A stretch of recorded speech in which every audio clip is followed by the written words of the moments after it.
La chanteuse Mika sera remarquée dans la Star Academy le samedi 2 décembre 2023.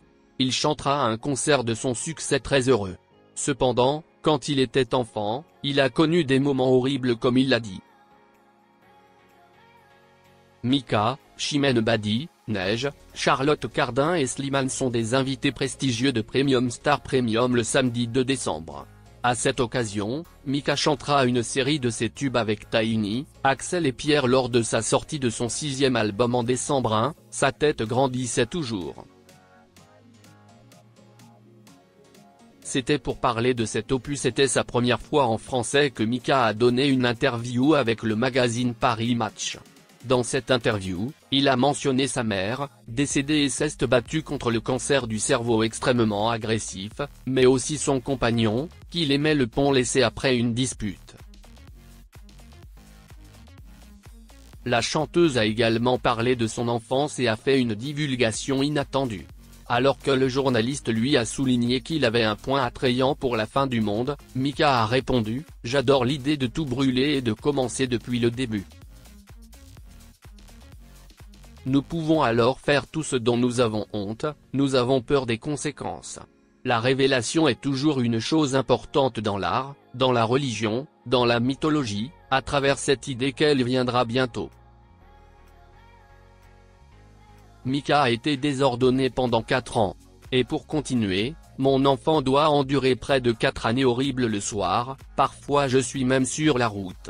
Quand on m'a demandé ce que je rêvais, je réponds toujours à la fin du monde. C'était drôle, car aujourd'hui j'étais extrêmement heureux. Mais peut-être que la musique m'a aidé à me stabiliser. En apprenant l'horreur nocturne, nous disons que cet épisode n'est pas bon à vivre pour Mika. Ce trouble du sommeil réside dans la mesure où la personne n'est pas consciente ou n'est pas pleinement consciente de ce qu'il fait.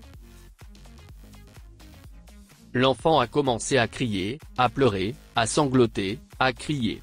Il semblait voir effrayant et pire encore, si ses parents essayaient de le réconforter, il ne semblait pas les entendre. Ajoutez à cela une fréquence cardiaque, une transpiration et si tout. Le lendemain, cependant, il ne... À l'écran et sa capacité à incarner des personnages complexes reste admirée par les cinéphiles du monde entier. La carrière de Sylvia Bataille, bien qu'elle ait été moins prolifique que certains de ses contemporains, reste néanmoins une contribution significative à l'histoire du cinéma français. Ses performances captivantes continuent d'être appréciées et étudiées par les amateurs de cinéma et les chercheurs, lui confèrent une place importante dans le patrimoine cinématographique français. Sylvia Bataille a été mariée à l'écrivain et réalisateur français Jacques Prévert. Le couple s'est rencontré dans les années 40 et s'est marié en 1946. Leur mariage a duré environ 6 ans, mais ils ont finalement divorcé en 1952. Ensemble, ils ont eu un fils, Pierre Prévert, qui est devenu réalisateur.